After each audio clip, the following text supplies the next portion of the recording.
دنیا میں ہر جگہ محمد مصطفیٰ صلی اللہ علیہ وآلہ وسلم کی آمد کے تذکرے ہو رہے ہیں.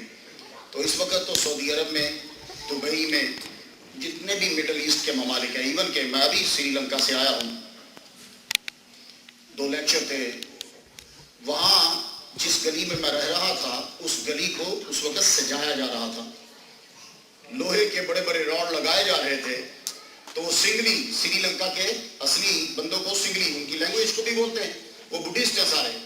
وہاں مسلمان محمد مصطفیٰ صلی اللہ علیہ وسلم کے میلاد کا دن منا رہے ہیں، جبکہ وہاں ساری مسجدیں انہی کی ہیں جو کہتے ہیں کہ میلاد النبی کنہیا لال جیسا دن ہے، لیکن پھر بھی وہاں بھی میلاد ہو رہا ہے. تو جتنا مرضی آپ یہ خود پلیز ذرا ریسرچ کر لیجیے، ایسا مت سوچیے کہ یہ آج شروع ہوا ہے. منع کرنے والے 1922 سے شروع ہوئے ہیں. میلاد النبی تو بہت پہلے سے شروع، سرکار صلی اللہ علیہ وسلم کی آمد کے تذکرے. خیر میں ان کے آنے تک آپ کا تھوڑا سا وقت لے رہا تھا. آج ہماری خوش نصیبی ہے کہ ہمارے پاس اور ہمارے درمیان جو ہستی ہیں، ٹی وی جو لوگ سنتے ہیں دیکھتے ہیں وہ انہیں بڑی اچھی طریقے سے جانتے ہیں. مفتی محمد اکمل مدث اللہ العالی، استاد العلماء، is an Islamic scholar from Pakistan. He is a mufti and currently he is working as the director of Al Furqan Scholar Academy, Karachi, which he established in 2006. He also presents TV series, Ahkam Sharia and fiqh-based TV programs of ARY QTV. He is one of those.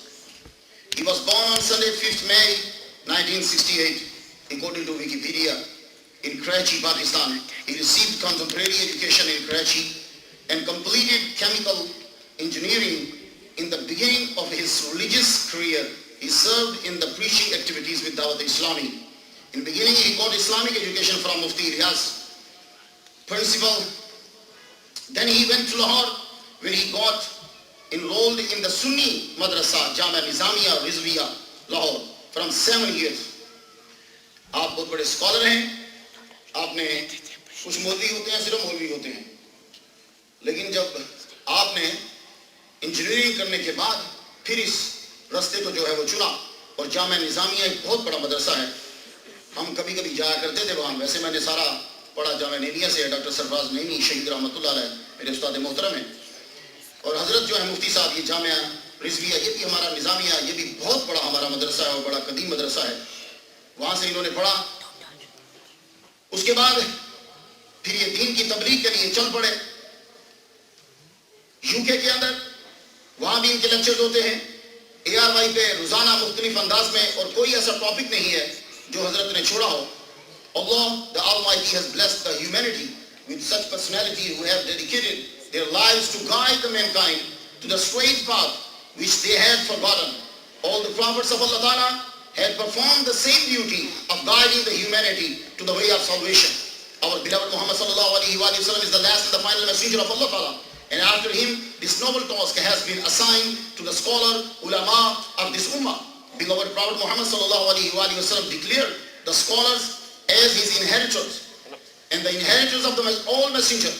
Among these intellectual inheritors of Rasulullah sallallahu alaihi wasallam is the name of the great personality who almost created or revolution in the society by his books, speeches and TV programs. The great scholar and cleric of the present era, Ustazul Ulama, Allama Mufti Muhammad Akmal Madani. میں آپ کے نعرے کی گونج میں انہیں دعوت دینا چاہوں گا اور بلند آواز سے استقبال کیجیے اپنے مہمان کا. نعرہ تکبیر، نعرہ رسالت، جناب حضرت علامہ مفتی محمد اکمل صاحب.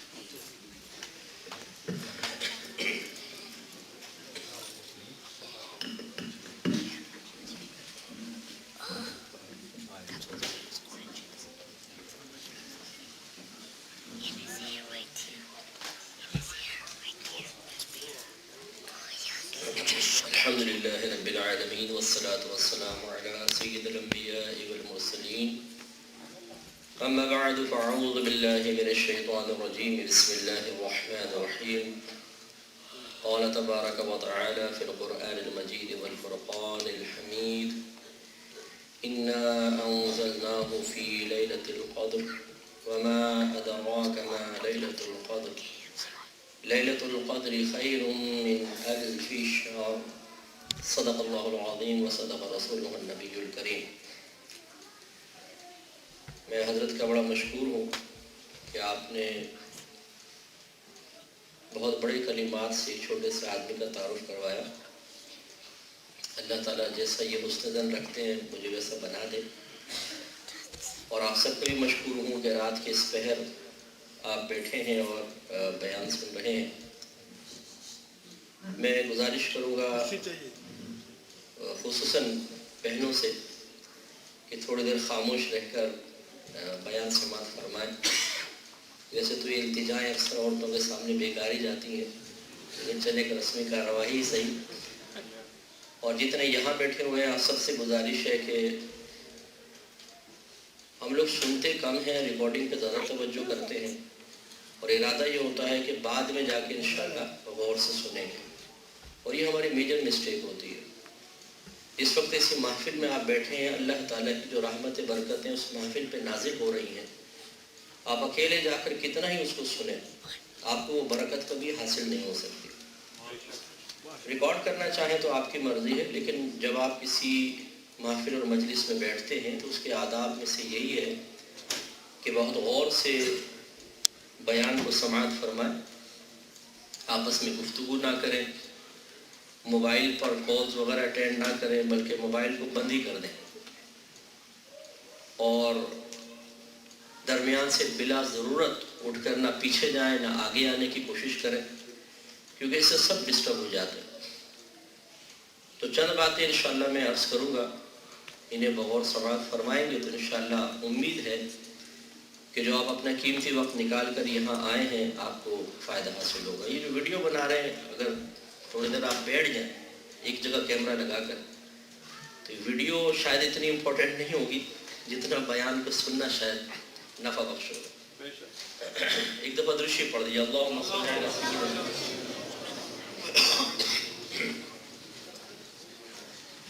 میں نے سورہ قدر کی ابتدائی آیات پڑھی.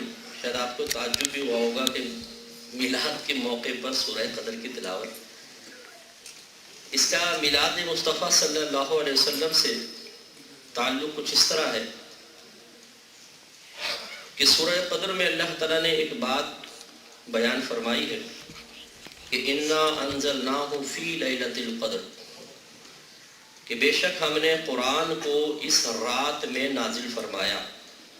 وما ادراک ما لیلۃ القدر، اور تو نے کیا جانا کہ لیلۃ القدر کیا ہے. لیلۃ القدر خیر من الف شہر، لیلۃ القدر 1000 مہینوں سے بہتر ہے.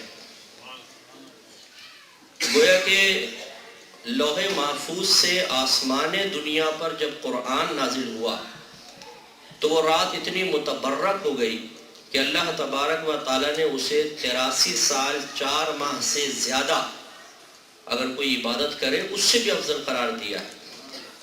اور نبی کریم صلی اللہ علیہ وسلم کا فرمان ذیشان ہے کہ تم شب قدر کو رمضان کی آخری عشرے کی طاق راتوں میں تلاش کرو. گویا کہ واقعہ تو ایک دفعہ ہوا تھا، لیکن جب جب قیامت تک وہ رات آتی رہے گی اللہ تبارک و تعالیٰ کی طرف سے برکات کا نزول جدید ہوتا رہے گا. تو سوچئے کہ جس رات میں قرآن نازل ہوا وہ قیامت تک کے لیے بابرکت ہو جائے، تو جس رات میں صاحب قرآن تشریف لائے اس رات کی برکات نہ ہو، یہ کیسے ہو سکتا ہے؟ تو ہمیں قرآن ہی یہ درس دے رہا ہے کہ جس رات میں کوئی خصوصی، جس دن میں کوئی خصوصی واقعہ ہو، جب وہ رات کا یا دن کا عیادہ ہوگا اللہ تبارک و تعالیٰ کی برکات جدید ہی نازل ہوں گی. لہذا جب ہمارے سرکار صلی اللہ علیہ وسلم کی پیدائش کا وقت قریب آیا تو آپ کی والدہ بی بی آمنہ رضی اللہ تعالیٰ عنہ فرماتی ہیں کہ میں نے عجیب و غریب مناظر دیکھے. میں نے دیکھا کہ فرشتے آسمان سے زمینوں پر آ رہے ہیں. اطراف میں بزرگ ہستیوں کی میں نے زیارت دیکھی. مجھ سے ایسا نور نکلتا تھا کہ اس نور کی روشنی میں نے شام کے محلات کو دیکھ لیا. اور فرماتی ہیں جب سرکار صلی اللہ علیہ وسلم کی ولادت با سعادت ہوئی تو آپ کا جسم اقدس بالکل ہر قسم کے آلائش سے پاک و صاف تھا. اور میں نے یہ دیکھا کہ آپ سجدہ ریز ہیں اور اپنی دونوں شہادت کی انگلیاں اٹھائے ہوئے ہیں. اور اللہ تبارک و تعالیٰ نے آپ کی پیدائش کے وقت جتنی عورتیں حاملہ تھیں، پیگننٹ تھیں، سب کو بیٹے عطا فرمائے. اور وہ سال انتہائی قحط کا سال تھا. لیکن جب میرے آقا صلی اللہ علیہ وسلم پیدا ہوئے ہیں تو عرب اس بات پر گواہ ہیں کہ اتنی فصل ہوئی، اتنا چارہ ہوا اور ہمارے اونٹوں نے اتنا چرا کہ ہمیں گمان ہوا کہ چربی کی کثرت کی وجہ سے ان کے جسم پھٹ جائیں گے. تو اس کو سنۃ الفتح والابتہاج کا نام دیا گیا کہ یہ اللہ تبارک و تعالیٰ کی طرف سے انعام اور خوشی کا سال ہے. اور یہ مشہور واقعہ ہے کہ بی بی حلیمہ سعدیہ رضی اللہ تعالیٰ عنہ بچہ لینے کے لیے مکۃ المکرمہ آئیں.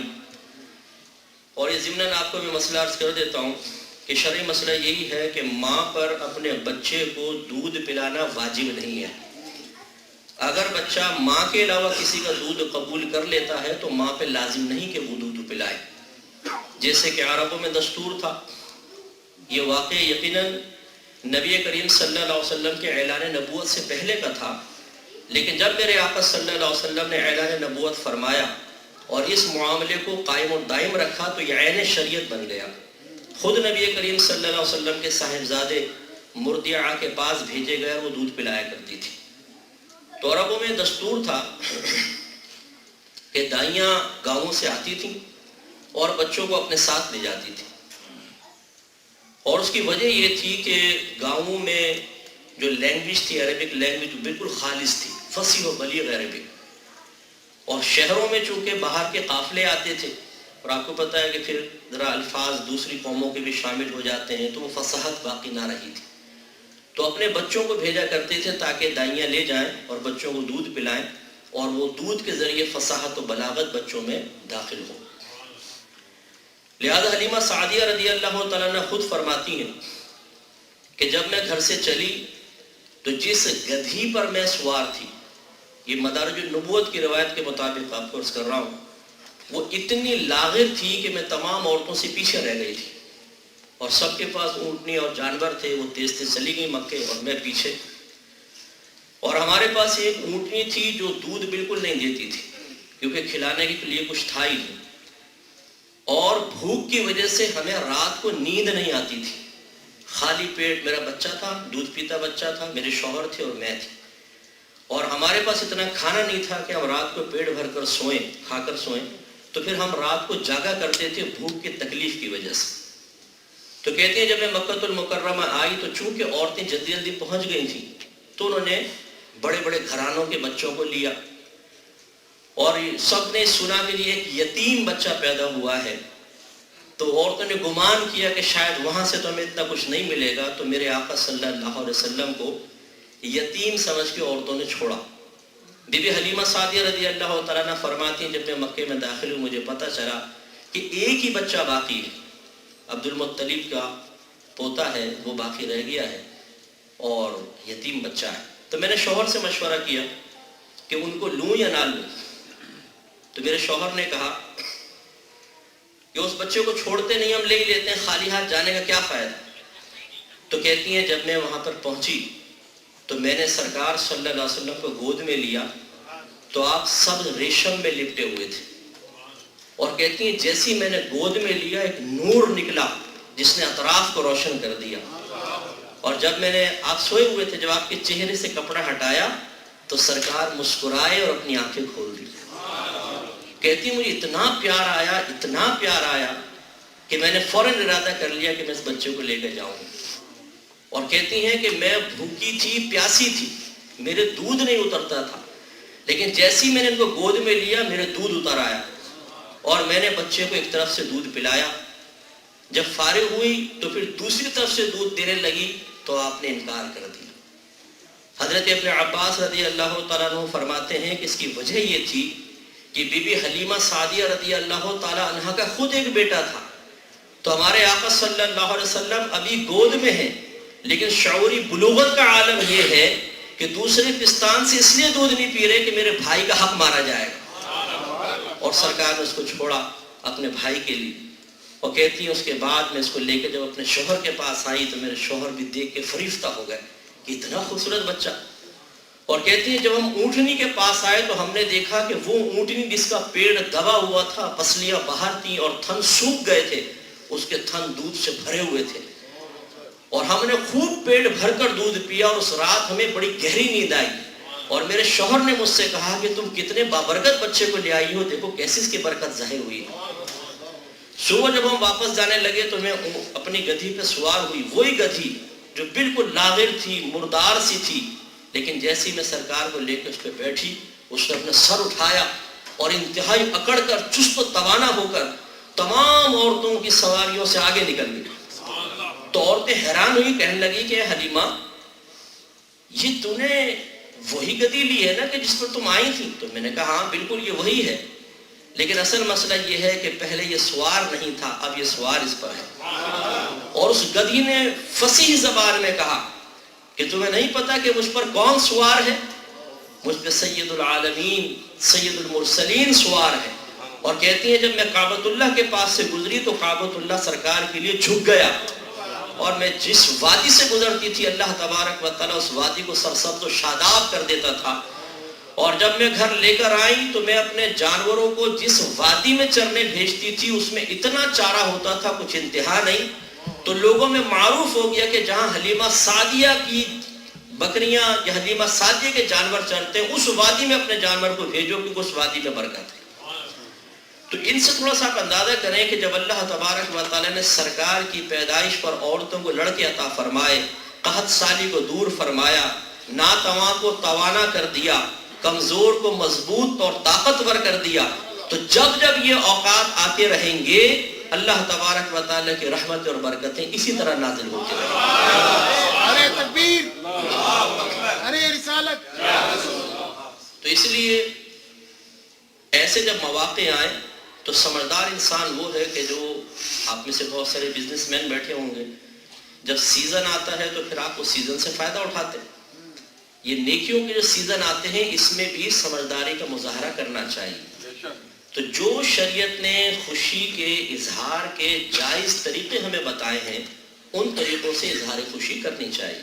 مثلا آپس میں مبارکباد دینا، رحمت کونین صلی اللہ علیہ وسلم کے فضائل و مناقب کو بیان کرنا، نعتیہ محافل کا انعقاد، کھانا بنانا، لوگوں کو کھلانا، نیت یہ کرنا کہ اللہ کے لیے کھلا رہے ہیں لیکن ثواب نبی کریم صلی اللہ علیہ وسلم کی بارگاہ میں پہنچ جائے.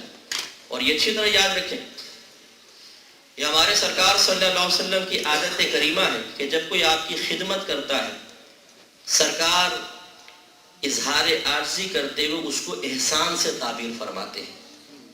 حالانکہ کون سرکار پہ احسان کر سکتا ہے؟ یہ تو ہمارے لیے عزت افزائی ہے کہ سرکار ہماری خدمت کو قبول فرما لے. لیکن میرے آقا صلی اللہ علیہ وسلم نے حضرت ابو بکر صدیق رضی اللہ تعالی عنہ سے فرمایا کہ اے ابو بکر، جتنے بھی لوگوں نے دنیا میں مجھ پر احسان کیا میں نے اس کا بدلہ دنیا میں ہی ان کو اتار دیا، دے دیا، لیکن آپ کے احسانات کا بدلہ اللہ تبارک و تعالیٰ بروز قیامت خود عطا فرمائے گا. تو میرے آقا صلی اللہ علیہ وسلم کی عادت کریمہ ہے کہ کوئی اگر خدمت کرتا ہے اس کو احسان سے تعبیر کرتے ہیں اور کسی کا احسان رکھتے ہی نہیں، بدلے میں عطا فرما دیا کرتے ہیں.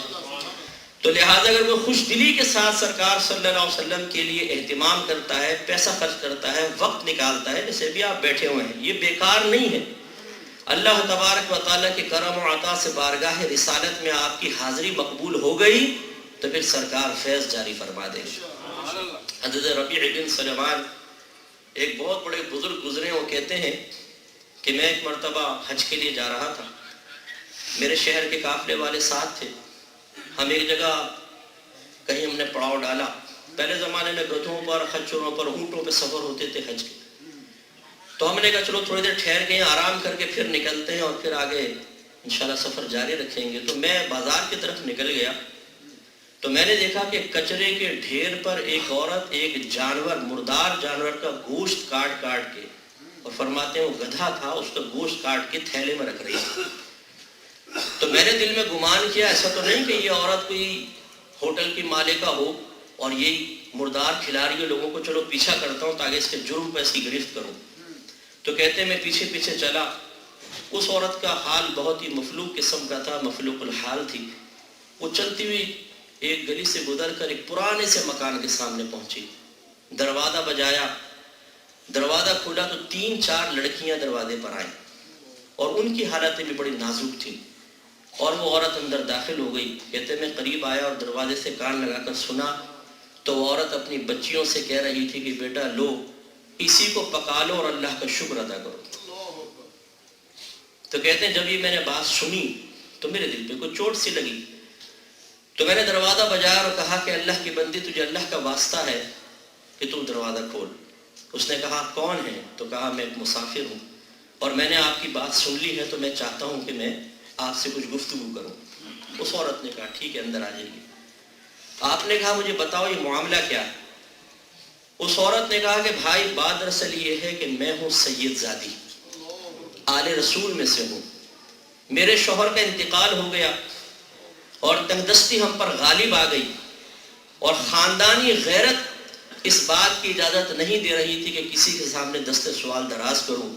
4 دن کا فاقہ ہو گیا ہے کہ میں اور میری بچیوں کے منہ میں ایک کھیل بھی اڑ کر نہیں گئی ہے، تو آج انتہائی مضطر اور مجبور ہو کر میں کچرا دان پر گئی اور ایک گدھے کا گوشت کاٹ کے لائی ہوں کہ اس حالت میں ہمارے لیے گوشت کھانا جائز ہے۔ تو حضرت کی آنکھوں سے آنسو نکل آئے کہ میرے آقا صلی اللہ علیہ وسلم جن کے قدموں کی برکت پوری کائنات کھا رہی ہے، پوری کائنات میں سرکار کا صدقہ تقسیم ہو رہا ہو، اور ان کے خاندان کی بچیوں کی یہ حالت ہو۔ تو میں نے کہا بہن تھوڑی دیر ٹھہر جاؤ، تمہیں اللہ کا واسطہ ہے میں بھی آتا ہوں۔ کہتے میں واپس گیا اور فوراً میں نے اپنے پاس 600 دینار تھے، میں نے وہ دینار سے آٹا والا خریدا، سامان خریدا، اور جو پیسے بچے اسی آٹے میں دبا دیے اور وہ سب لا کے خاتون کو کہا کہ یہ آپ پکائیں، اور واپس آ کے اپنے قافلے والوں سے کہا چونکہ پیسے نہیں بچے تھے، کہا کہ میرا ارادہ بدل گیا، میں حج پہ نہیں جا رہا۔ تو سارے کہنے لگے کہ ربی تیرا دماغ خراب ہو گیا، اتنے قریب آ کر اللہ تبارک و تعالیٰ کی بارگاہ سے دور ہونا قطعاً غیر مناسب ہے، یہ تم نے کیسا فیصلہ کیا ہے؟ لیکن میں نے کہا نہیں بھائی میں نہیں جاتا ہوں۔ چلے گئے، میں وہیں ٹھہر گیا اور میں نے کہا میں تمہارا انتظار کرتا ہوں، واپس آؤ گے تو پھر ساتھ ہم گھر چلیں گے۔ میرے خاندان والے، برادری والے گئے، حج کر کے واپس آئے۔ کہتے ہیں جب قافلے واپس آ رہے تھے تو احساس محرومی کی وجہ سے میری آنکھوں سے آنسو نکلا، تو میں استقبال کے لیے گیا، پہلے کچھ دوسرے لوگ آئے، میں نے کہا مبارک ہو، اللہ تعالیٰ آپ کا حج قبول فرمائے۔ انہوں نے کہا ربی کیسی باتیں کرتے ہو، یہ کیسی دعا دے رہے ہو؟ تو میں نے کہا یہ اس شخص کی دعا ہے جو منزل پر آ کر بھی محروم رہ گیا۔ کہنے لگے محروم کہاں، کیا تم نے ہمارے ساتھ طواف نہیں کیا تھا؟ تو میں نے کہا میں تو گئے ہی نہیں۔ کہا کہہ رہے کیسی باتیں کرتے۔ پھر کہتے ہیں میرے برادری والے لوگ آ گئے، میں نے ان کو بھی یہ کہا کہ اللہ آپ کا حج قبول فرمائے۔ انہوں نے کہا ربی کیسی باتیں کرتے ہو، کیا تم ہمارے ساتھ رمی جمرات پر نہیں تھے؟ کیا تم نے ہمارے ساتھ طواف نہیں کیا؟ کیا تم نے ہمارے ساتھ آب زمزم نہیں پیا؟ ایک شخص آگے بڑھا، کہنے لگے ربی کیسی باتیں کرتے ہو، جب بارگاہ رسالت میں حاضری کا موقع آیا تو کیا تم میرے ساتھ روضہ انور پہ حاضر نہیں تھے؟ اور یہ کیا تم نے تھیلی مجھے نہیں پکڑائی تھی؟ لو اپنی امانت واپس لو۔ تو کہتے ہیں کہ وہ میں تھیلی مجھے دی گئی، میں لے آیا، دیکھا تو اس میں بہت سارے دینار تھے، ایک روایت میں کہ 6000 دینار اس میں موجود تھے، اور اس پہ لکھا ہوا تھا من عاملنا ربحا، جو ہمارے ساتھ معاملہ کرتا ہے وہ نفع پاتا ہے۔ کہتے ہیں میں آ کر سو گیا، عجیب شش و پنج کے عالم میں تھا کہ رات میں میری قسمت انگڑائی لے کے جاگ اٹھی اور میں نے سید المرسلین صلی اللہ علیہ وسلم کی زیارت کی۔ سرکار نے قریب آ کے مجھے اپنے سینے سے لگایا اور فرمایا ربی یقین کیوں نہیں کر لیتا، آخر ہم کتنے گواہ قائم کریں کہ تو نے حج کیا ہے۔ بات دراصل یہ ہے کہ جب تو نے میری ایک خاندان کی بچی کے لیے قربانی دی اور اس سید زادی کے لیے اپنے حج کو چھوڑا، تو میں نے اللہ تعالیٰ کی بارگاہ میں تیرے لیے دعا کی، اللہ تبارک و تعالیٰ نے تیری شکل کا ایک فرشتہ پیدا کر دیا ہے جو قیامت تک تیری طرف سے حج کرتا ہی رہے گا۔ اور فرمایا کہ تو نے 600 دینار دیے، ہم نے تجھے 6000 دینار دیے. اور پھر سرکار نے فرمایا من عاملنا ربیحا، جو ہمارے ساتھ معاملہ کرتا ہے وہ نفع پاتا ہے. تو یہ وہ مبارک دن ہے کہ جو سرکار کے ساتھ معاملہ کرے گا سرکار اس پہ کرم نوازی فرمائے گا. ایک دفعہ ایک اعرابی آیا، انہوں نے سوال کیا رسول اللہ صلی اللہ علیہ وسلم قیامت کب آئے گی؟ سرکار نے ارشاد فرمایا کہ تم نے قیامت کی کیا تیاری کی ہے؟ عرض کیا رسول اللہ زیادہ تیاری تو نہیں ہے، لیکن اتنا ضرور ہے کہ میں اللہ تبارک و تعالی اور اس کے رسول سے محبت رکھتا ہوں. سرکار نے ارشاد فرمایا تو پھر یاد رکھ المرء مع من احبا، ہر شخص بروز قیامت اسی کے ساتھ ہوگا جس سے وہ محبت کرتا ہوگا. اور اللہ تعالیٰ نے قرآن میں فرمایا الا ان اولیاء اللہ لا خوف علیہم ولا هم یحزنون، خبردار بے شک اللہ کے دوستوں کو نہ کچھ غم ہے، نہ وہ خوف میں ہیں، نہ آخرت میں کچھ غمگین ہوں گے. علماء آیت حدیث کو ملاتے ہیں اور کہتے ہیں کہ اللہ کے محبوب بندوں سے دوستی رکھیں، محبت رکھیں، اسی لیے کہ جب یہ میدان محشر میں آئیں گے تو اللہ کا وعدہ ہے کہ انہیں خوف اور غم سے معمون فرما دے گا. اور نبی کریم فرماتے ہیں کہ جو ان سے محبت رکھے گا ان کے ساتھ ہوگا. تو پھر اللہ تعالیٰ کی رحمت سے بعید ہے کہ اپنے محبوبوں کو نجات دے اور ساتھ رہنے والے کو عذاب میں مبتلا کر دے.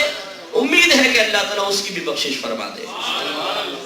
تو اس لیے جو سرکار صلی اللہ علیہ وسلم کے لیے میلاد مصطفیٰ صلی اللہ علیہ وسلم کا اہتمام کرتا ہے، اظہار محبت کرتا ہے، پیار کا اظہار کرتا ہے، تو اللہ تبارک و تعالیٰ کرم نوازی فرماتا ہے.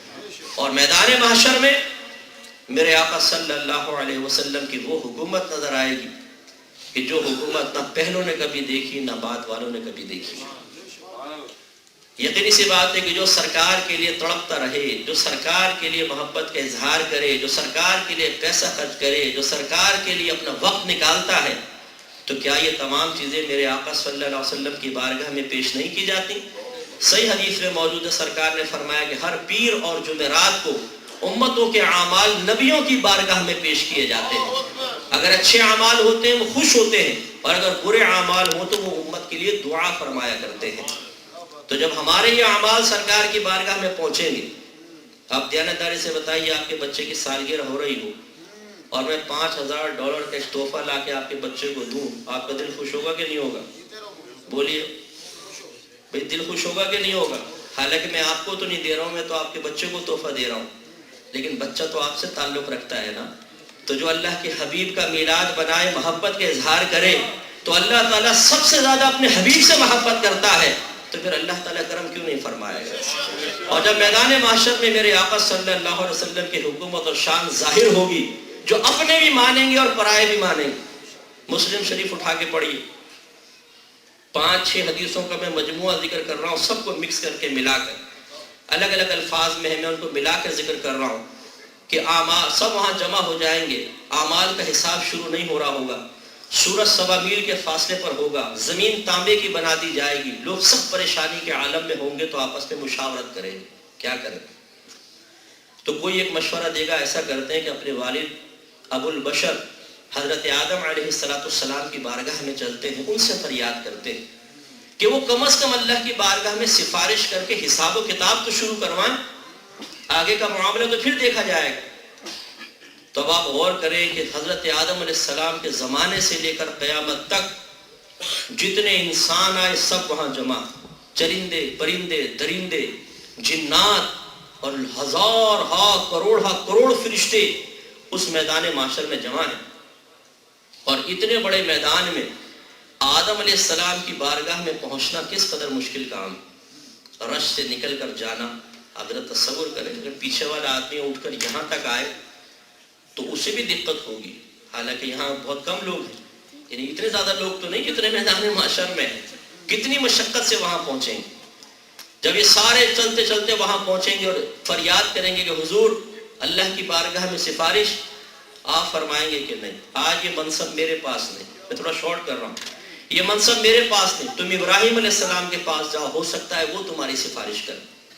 اب یہ سارے ابراہیم علیہ السلام کے پاس نوح علیہ السلام کے پاس، پھر نوح علیہ السلام سے فریاد کریں گے، وہ کہیں گے آج یہ منصب میرے پاس نہیں، تم ابراہیم علیہ السلام کے پاس جاؤ. اب سب ابراہیم علیہ السلام کو تلاش کریں گے، پھر وہاں پہنچیں گے، ان سے فریاد کریں گے، آپ فرمائیں گے منصب آج میرے پاس بھی نہیں، تو موسیٰ علیہ السلام کے پاس جاؤ.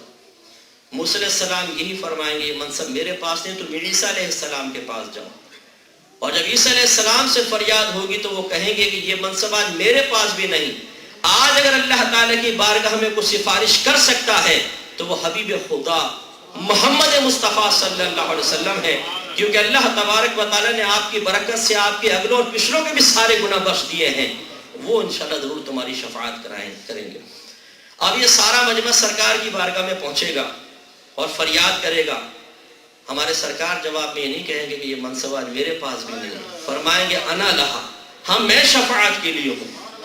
کہیں گے اور نبی اذهبوا الی غیری، میرے حضور کے لب پر انا لہا ہوگا، میں ہوں شفاعت کے لیے.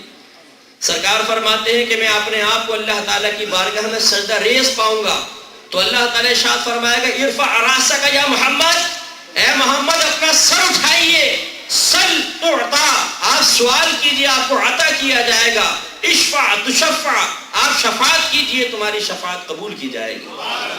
اور سرکار فرماتے ہیں میں شفاعت کروں گا. اللہ تعالیٰ اولاً فرمائے گا حبیب اگر کسی کے قلب میں جو اور گندم کے دانے کے برابر بھی ایمان موجود ہے اسے آگ سے نکال لائیے. سرکار فرماتے میں نکال کر لاؤں گا، پھر اللہ کی بارگاہ میں سجدہ ریز ہوں گا. پھر اللہ تعالیٰ فرمائے گا حبیب اپنا سر اٹھائیے، آپ سوال کیجئے آپ کو عطا کیا جائے گا. تو میں کہوں گا امتی امتی، اللہ تعالیٰ میری امت میری امت. اللہ تعالیٰ کی رحمت اور جوش میں آئے گی. اللہ تعالیٰ فرمائے گا حبیب جائیے، اگر آپ کے کسی امتی کے قلب میں رائی کے دانے کے برابر بھی ایمان موجود ہے اسے جہنم سے نکال کر لے آئیے. کہتے ہیں ایک بڑی تعداد میں لوگوں کو نکالوں گا، پھر اللہ کی بارگاہ میں سجدہ ریز ہو جاؤں گا. اللہ تعالیٰ پھر مجھ سے فرمائے گا اپنا سر اٹھائیے، مانگے کیا مانگتے ہیں. تو میں عرض کروں گا یا رب کریم میری امت میری امت امتی امتی. اللہ تعالیٰ فرمائے گا حبیب آپ دوبارہ جائیے، اگر کسی کے دل میں رائی کے دانے کے برابر بھی ایمان موجود ہے، ادنا ادنا ادنا مثقال حبۃ خردل من ایمان فاخرجہ من النار، تو اسے بھی آپ آگ سے نکال لائیے. سرکار کہتے ہیں میں ان کو بھی آگ سے باہر نکال کر لاؤں. تو آپ اور فرمائیے. یہ ہمارے علماء نے بڑی پیاری باتیں بیان فرمائی. سب لوگ کھڑے ہوں گے، وہاں شیطان تو ہوگا نہیں کیونکہ شیطان تو خود مقید ہوگا اور نفس ویسے مغلوب ہوگا. تو یقینی سی بات ہے کہ اللہ تعالیٰ کے محبوبوں کی بارگاہ میں دل میں ڈالے جانے والا خیال شیطان کی طرف سے تو نہیں ہو سکتا، اللہ کی طرف سے ہی ہوگا. سوال یہ پیدا ہوتا ہے کہ اللہ تعالیٰ نے ڈائریکٹ اپنی بارگاہ میں کیوں نہیں بلا لیا؟ اور وہ فریاد تو پہلے ہی کر رہے تھے یا اللہ کرم فرما، اے اللہ تعالیٰ حساب شروع فرما. لیکن اللہ تبارک و تعالیٰ جو غیر محتاج ہے اور اپنے بندوں کو سب کچھ عطا فرمانے پر یقیناً قدرت رکھتا ہے اور کسی کی سفارش کا محتاج نہیں، وہ ان کی فریاد کو رد کرتا رہے گا. پھر ان کے قلب میں الہام ڈالے گا کہ آدم کے پاس جاؤ. آدم کے پاس جائیں گے، ان کے قلب میں الہام ڈالے گا، خیال ڈالے گا، نوح کے پاس بھیجیں گے. ان کے دل میں ابراہیم علیہ السلام، ان کے دل میں موسیٰ علیہ السلام، ان کے دل میں عیسیٰ علیہ السلام. پھر ان کو الہام ہوگا کہ سرکار صلی اللہ علیہ وسلم کے پاس بھیجیں. ایسا کیوں نہ ہوا کہ چلے اگر اپنے محبوبوں کی بارگاہ میں بھیجنا ہی تھا تو ڈائریکٹ اپنے حبیب کا خیال دل میں ڈال دیا ہوتا. تو مولانا حسن رضا خان صاحب اس کا جواب دیتے ہیں، کہتے ہیں فقط اتنا سبب ہے انعقاد بزم محشر کا، فقط اتنا سبب ہے انعقاد بزم محشر کا کہ ان کی شان محبوبی دکھائی جانے والی ہے. علماء اس کا جواب دیتے ہیں ڈائریکٹ سرکار کی بارگاہ میں آتے تو پھر تو مزہ نہ آتا نا. کچھ ایسے لوگ گزرے تھے جو سرکار سے پہلے گزر گئے، سرکار کی شان نہ دیکھ سکے. کچھ ایسے تھے جو سرکار کے زمانے میں تھے لیکن آپ کو پہچان نہ سکے. کچھ ایسے جو بعد میں آئیں گے اور وہ سرکار کو مان نہ سکے. اللہ تعالیٰ میدان محشر میں تمام لوگوں کو پورے میدان محشر کا چکر لگوا کر آخر اپنے حبیب کی بارگاہ میں کھڑا کرے گا اور یہ ثابت فرمائے گا کہ آج اگر کسی کے اللہ کی بارگاہ میں شان ہے تو اس کے حبیب کی شان ہے. آج کسی کا مقام و مرتبہ ہے تو اس کے حبیب کا مقام و مرتبہ ہے. تو اولین آخرین سب ایک ساتھ جان جائیں گے کہ سب سے بڑی شان اگر اللہ کے بعد کسی کی ہے مخلوق میں تو وہ اللہ کے حبیب. اور ذرا غور فرمائیں، بڑی معذرت کے ساتھ یہ بات کہہ رہا ہوں، بعض کہتے ہیں جی صرف اللہ سے مانگو. کون کیا دے سکتا ہے؟ اللہ تعالیٰ غیر محتاج ہے، وہ دے سکتا ہے، بالکل ٹھیک ہے، اس کا کوئی انکار نہیں کہ اللہ تعالیٰ غیر محتاج ہے. اللہ تعالیٰ ہی دینے پر قدرت رکھتا ہے.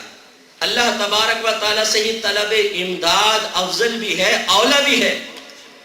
لیکن میں آپ سب سے گزارش کرتا ہوں کہ کوئی ایک کھڑا ہو کر بتائے کہ اللہ تعالیٰ نے کوئی نعمت آپ کو براہ راست آسمان سے آپ کے صحن میں گرا کر دی ہو. ہے کوئی نعمت؟ نہیں. وہ غیر محتاج ہونے کے باوجود کسی نہ کسی سبب اور وسیلے سے ہی عطا فرماتا ہے. اور یہی میدان محشر میں ظاہر ہوگا کہ ڈائریکٹ اللہ کو پکار رہے ہوں گے لیکن کوئی فریاد رسی نہیں ہوگی. جب اللہ کے محبوب بندوں کی بارگاہ میں پہنچیں گے تو اللہ کی رحمت جوش میں آئے گی اور حساب و کتاب کا سلسلہ شروع ہو جائے گا. یہ اشارہ ہے، یہ حدیثیں ہمیں بیان کر رہی ہیں کہ آج اللہ تعالیٰ کے محبوب بندوں کے ساتھ رابطے مضبوط رکھو، اور خصوصاً سید المرسلین خاتم النبیین صلی اللہ علیہ وسلم کے ساتھ رابطہ مضبوط رکھیں کہ جب اللہ تبارک و تعالیٰ اپنی امداد کو روک لے گا اور دیگر انبیاء علیہ السلام مدد نہ کر سکیں گے تو ایک ہی ذات ہوگی جو اس وقت دامن رحمت پھیلا کے اپنی آغوش میں لے گی، اور وہ ہمارے سرکار صلی اللہ علیہ وسلم ہے. اسی لیے آج حضرت امام اہل سنت رضی اللہ تعالیٰ عنہ فرماتے ہیں آج لے ان کی مدد، آج پناہ، آج لے ان کی پناہ، آج مدد مانگ ان سے، پھر نہ مانیں گے قیامت میں اگر مان گیا. دیکھیں بات کتنی زبردست فرمائی. آج لے ان کی پناہ، آج مدد مانگ ان سے، کل نہ مانے، پھر نہ مانیں گے قیامت میں اگر مان گیا. اگر وہاں بولا جاتا ہے جہاں شک ہوتا ہے. اگر آپ آ گئے تو میں آپ کو دے دوں گا، اگر تم مان گئے تو ایسا ہوگا. تو اس کا مطلب یہ ہے کہ بعض میدان معاشر میں ایسے ہوں گے کہ سب کچھ دیکھنے کے باوجود بھی نہیں مانیں گے. اسی لیے اگر کا لفظ استعمال فرمایا، اگر مان گیا تو پھر سرکار راضی نہیں ہو سکتے کہ پھر وہاں جا کر جب سب کچھ عیاں ہو جائے گا پھر ماننے کا فائدہ کیا. اس لیے یاد رکھیں کہ اللہ تعالیٰ نے اپنے حبیب کو بڑی طاقت اور قوتوں سے نوازا ہے، اور آپ اپنی خوش قسمتی پر ناز کریں. میں تو اکثر یہ عرض کرتا ہوں، اور خصوصاً بہنوں سے، ہم چھوٹی چھوٹی نعمت کی کمی کا شکوہ کرتے ہیں. کوئی آئینے کے سامنے کھڑا ہو کے کہتا ہے میری ناک موٹی کیوں ہے، پتلی کیوں نہیں ہے. کوئی اپنے چھوٹے قد کو کوس رہا ہوتا ہے، کوئی اپنی رنگت کے بارے میں، کوئی ہیئر اسٹائل کے بارے میں، کوئی کاروبار کی کمی، کوئی جاب کے نہ ہونے کی شکایت، کسی کی بیٹیاں ہیں بیٹے نہیں ہیں تو وہ اللہ کی بارگاہ میں شکوہ کر رہا ہے. تو اکثر ایسا ہوتا ہے کہ ہم کمی نعمت کے شکوے میں تو مبتلا ہو جاتے ہیں لیکن ان نعمتوں پر توجہ نہیں ہوتی جو اللہ تعالیٰ نے بغیر طلب کیے ہمیں عطا فرمائی، جن میں 3 نعمتیں بہت بڑی ہیں. نمبر 1، اللہ تعالیٰ نے ہمیں مسلمان بنایا. اگر وہ کافر پیدا کر دیتا تو آپ اور میں کچھ بگاڑ دیتے اللہ تعالیٰ کا. اس نے اپنے عدل سے ہزارہا کو کافر گھرانے میں پیدا کیا لیکن اپنے فضل سے مجھے اور آپ ایک مسلمان گھرانے میں پیدا کر دیا. آنکھ کھلی ہے تو ہم نے اللہ اس کے رسول کی آوازیں سنی ہیں. اذان کی آواز سب سے پہلے ہمارے کان میں آئی ہے اور ہم اللہ پر ایمان لانے والے ہوئے، اور انشاءاللہ یہی ایمان لانا ہمارے لیے جنت میں داخلے کا سبب بنے گا. کیا یہ آپ کا میرا کمال تھا؟ نہیں، صرف اللہ کا فضل ہے. پھر مسلمان تو پہلے بھی گزرے ہیں، اللہ پہ ایمان لانے والے موحد تو پہلے بھی گزرے ہیں. دوسرا بڑا انعام کہ اپنے حبیب کی امت میں پیدا فرمایا. یہ اتنا بڑا انعام ہے کہ میرے آقا صلی اللہ علیہ وسلم ارشاد فرماتے ہیں، الخصائص الکبریٰ میں اٹھا کے پڑھیں. علامہ جلال الدین سیوطی صاحب رحمۃ اللہ علیہ نے اس روایت کو کئی طرق سے روایت کیا ہے کہ نبی کریم صلی اللہ علیہ وسلم ارشاد فرماتے ہیں کہ خدا کی قسم جب تک میں جنت میں داخل نہ ہو جاؤں پچھلے تمام نبیوں پہ جنت حرام ہے، اور جب تک میری امت داخل جنت نہ ہو جائے پچھلی امتوں پہ جنت حرام ہے. ہم سب سے آخر میں آئے ہیں لیکن جنت میں سب سے پہلے جائیں گے. وی آئی پی آخر میں ہی آتا ہے اور اس کو کھانا سب سے پہلے ملتا ہے، پروٹوکول سب سے زیادہ اسی کو ملتا ہے. تو ہمیں سرکار کی نسبت سے اللہ تبارک و تعالی میدان محشر میں ایک شان اور عزت کے ساتھ جنت میں داخل کرے گا کہ سارے اولین آنے والے کھڑے ہوں گے اور ہماری پوری امت داخل جنت ہو رہی ہوگی.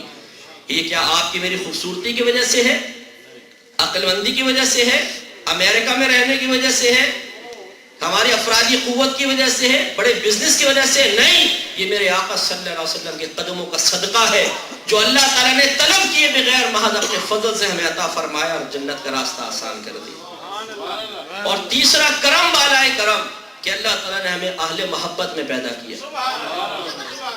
ہماری نگاہ اگر سرکار کی طرف اٹھتی ہے تو فضیلت اور کمال کا پہلو تلاش کرتی ہے۔ اللہ نہ کرے ایسا نہیں بنایا کہ معاذ اللہ نگاہ اٹھائے تو نقص تلاش کرے۔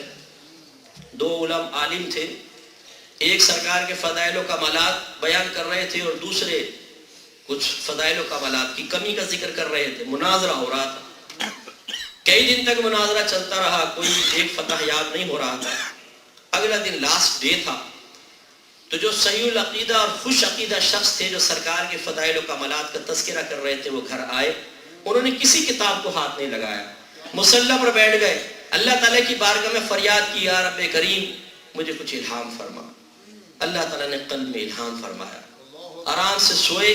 اگلے دن مناظرے کے لیے گئے اور جا کے فقط ایک بات بیان فرمائی، انہوں نے کہا مجھے دیانتداری کے ساتھ بتاؤ، 5-6 دن سے ہمارا مناظرہ ہو رہا ہے، میں جاتا ہوں قرآن کھولتا ہوں، تفسیریں کھولتا ہوں، حدیث کھولتا ہوں، ان کی شروحات کھولتا ہوں، ایسی آیات، ایسی حدیثیں، ایسے اقوال نکالتا ہوں کہ جس سے سرکار کے لیے کمال اور عزت کا پہلو نکلے۔ دیانتداری سے بتا تو کیا کر رہا ہے؟ تو جا کے ایسی آیات نکالتا ہے جس سے سرکار کی شان گھٹ رہی ہو، ایسی حدیثیں نکال کر لاتا ہے کہ کمال مصطفیٰ کا انکار ہو رہا ہو، تو بتا تو حق پر ہوگا کہ میں حق پر ہوں؟ تو شخص نے فوراً توبہ کی اور اس نے کہا کہ آپ ہی حق پر ہیں، واقعی آپ صحیح کہہ رہے ہیں، میں تو جب جاتا تھا میں قرآن کھولتا تھا کہ سرکار کی تنقیص کا، سرکار کے نفس کا کوئی پہلو نکلے، تو واقعی اللہ تعالیٰ نے مجھے اس آفت سے بچایا۔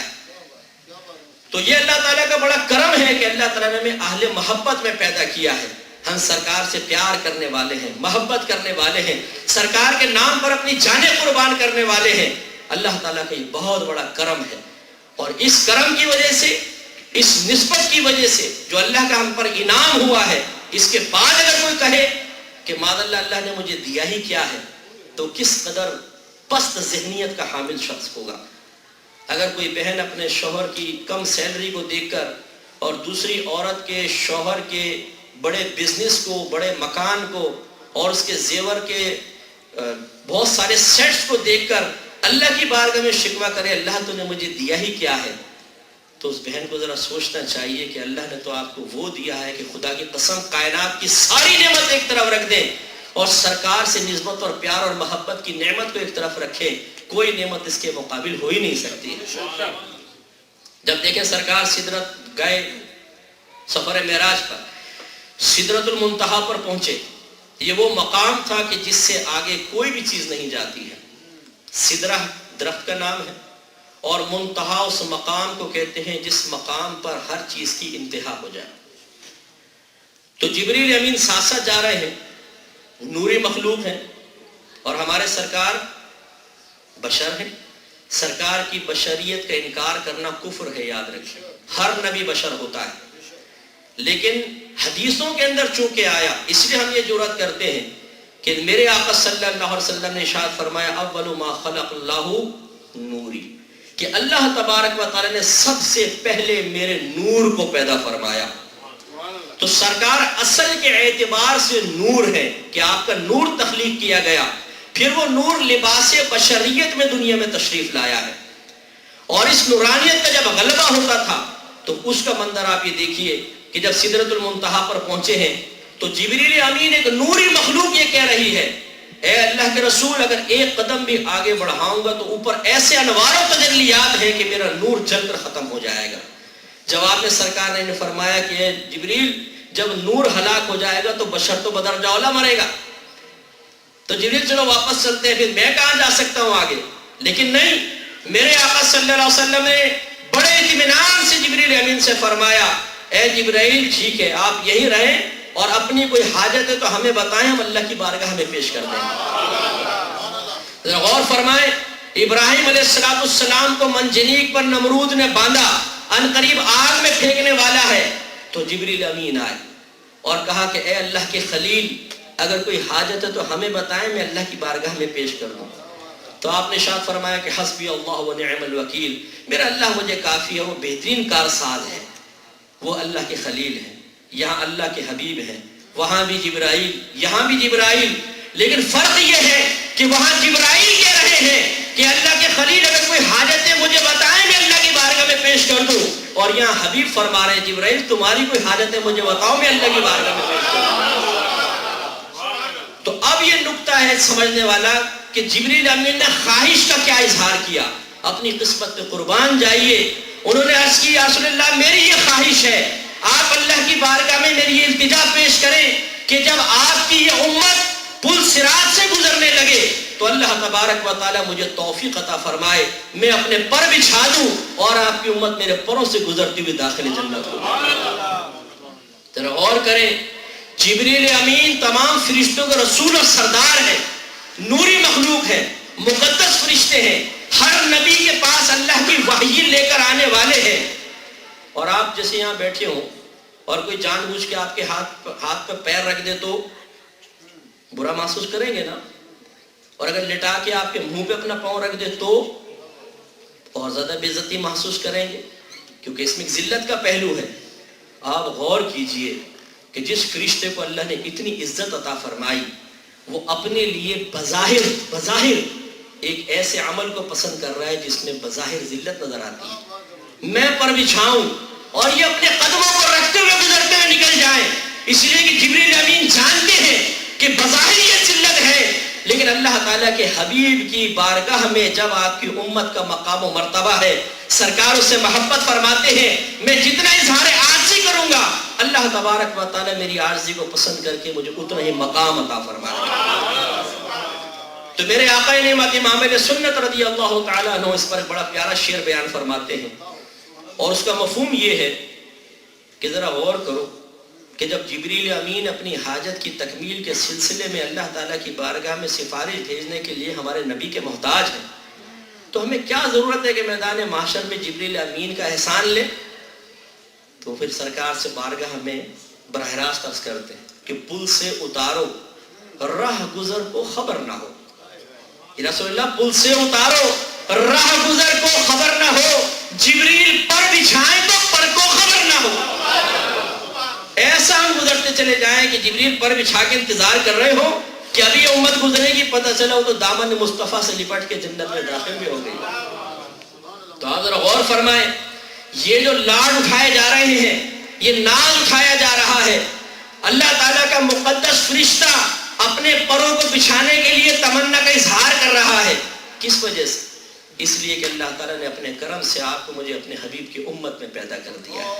یہ نسبت سرکار ہے، جو کوئی کم علمی کی وجہ سے نسبت سرکار کی برکت اور فضیلت کو نہیں سمجھ سکتا اسے غور کرنا چاہیے۔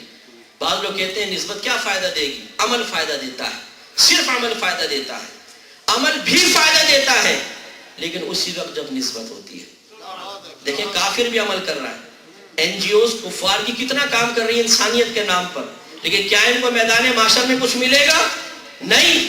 قرآن کا فیصلہ یہی ہے، حدیث کا فیصلہ یہ ہے کہ اگر کافر دنیا میں بظاہر کوئی نیکی کرتا ہے اللہ تعالیٰ دنیا میں اس کو اس کا بدلہ دے دے گا، آخرت میں اس کے لیے کچھ بھی نہیں ہے، صرف ہمارے لیے ہے۔ کیوں؟ ہمیں سرکار سے نسبت ہے، ہم نے ان کا کلمہ پڑھا ہے، ہم صاحب ایمان ہیں، سرکار کے قدموں کی برکت سے اللہ تعالیٰ نے ایمان دیا ہے، قرآن دیا ہے، اپنی معرفت عطا فرمائی ہے، تو نسبت بے فائدہ کیسے ہوئی؟ اور میں آپ سے اگر پوچھوں یہ بتائیے کہ امام حسن حسین رضی اللہ تعالیٰ عنہما جنتی نوجوانوں کے سردار ہیں یا نہیں ہیں؟ بولیے ہیں یا نہیں ہیں؟ کیوں؟ اس لیے کہ خوبصورت ہے، تندرست و توانا ہے، دولت بہت زیادہ ہے، مال مویشی بہت زیادہ ہے، بزنس بڑا وسیع تھا، تلوار بہت اچھی چلانا جانتے تھے؟ نہیں، اس لیے کہ وہ اللہ کے نبی کے نواسے ہیں۔ نسبت میرے سرکار نے ارشاد فرمایا بی بی فاطمہ رضی اللہ تعالی عنہا کے لیے یہ عورتوں کی سردار ہے، ایک روایت میں یہ جنتی عورتوں کی سردار ہیں۔ کیوں؟ اس لیے کہ آپ بڑی متقیہ تھیں، پرہیزگار تھیں، آپ بہت زیادہ باپردہ تھیں۔ ہاں یہ اوصاف تھے، لیکن آپ کے فضل و کمال کے لیے اوصاف کافی نہیں ہیں، اس لیے کہ آپ کو سرکار سے نسبت تھی، آپ سرکار کی صاحبزادی تھیں، تو نسبت فائدہ دیتی ہے۔ تو اس لیے کمی نعمت کے شکوے میں مبتلا ہونے کے بجائے اگر انسان ان اللہ تبارک و تعالیٰ کے بغیر طلب کیے گئے فضائل کے اوپر غور و تفکر کرے تو انشاءاللہ کبھی زبان پہ شکوہ نہیں آ سکتا۔ تو ہمارے نبی وہ نبی ہیں کہ جو ایسے کرم نوازی فرماتے ہیں، اتنا کرم فرماتے ہیں. حضرت انس بن مالک رضی اللہ تعالیٰ عنہ نے ایک دفعہ پوچھا، یا رسول اللہ، یہاں تو جب میں چاہتا ہوں آپ کی زیارت کر لیتا ہوں. یہ بخاری مسلم کی روایت ہے.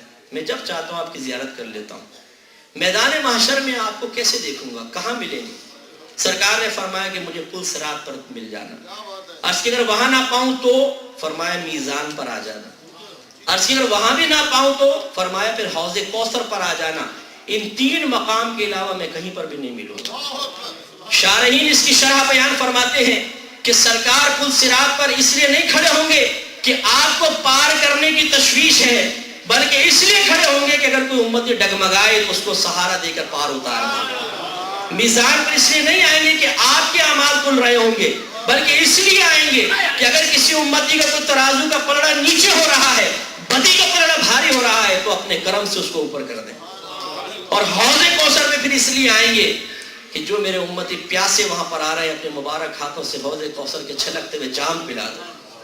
گویا کہ میدان محشر میں بھی میرے آقا صلی اللہ علیہ وسلم اپنے امتیوں کے لیے پریشان ہوں گے. میرے اعلی حضرت امام اہل سنت رضی اللہ تعالیٰ عنہ نے بڑے پیارے الفاظ میں سرکار صلی اللہ علیہ وسلم کے احسانات، آپ کے کمالات کو بیان کیا ہے. ان کے آخر میں آتا ہے یہ ہیں سے مراد میرے سرکار کی ذات. تو شعر کو ذرا غور سے سماعت فرمایا اور دیکھیں کہ اعلی حضرت امام اہل سنت نے کیسے سرکار صلی اللہ علیہ وسلم کے وہ احسانات جو آپ کر رہے ہیں یا کریں گے انہیں شعر کی شکل میں بیان فرمایا.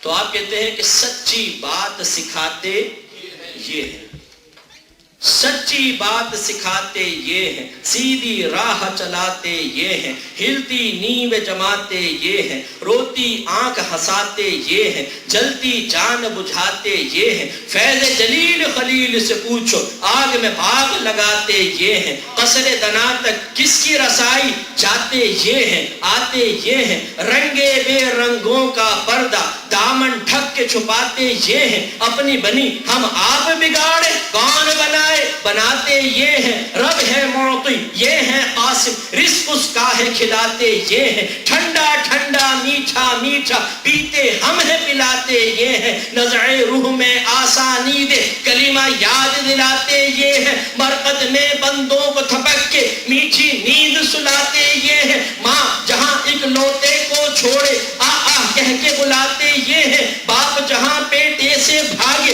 لطف وہاں فرماتے یہ ہیں، سلم سلم کی ڈھارس سے پل سے پار چلاتے یہ ہیں، رافع نافع دافع شافع کیا کیا رحمت لاتے یہ ہیں، کہہ دو رضا سے خوش ہو خوش رہے مجدہ رضا کا سناتے یہ ہیں.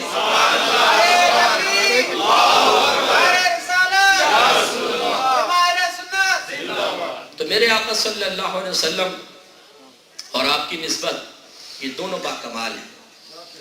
حضرت ایک واقعہ عرض کر کے پھر میں بیان کو ختم کرتا ہوں. حضرت ربیعہ رضی اللہ تعالیٰ عنہ یہ کہتے ہیں کہ میں نے اپنے اوپر یہ خدمت لازم کی تھی کہ سرکار جب رات میں تہجد کے لیے باہر تشریف لاتے تو میں لوٹا اور مسواک آپ کے پاس آپ کو پیش کرتا تھا.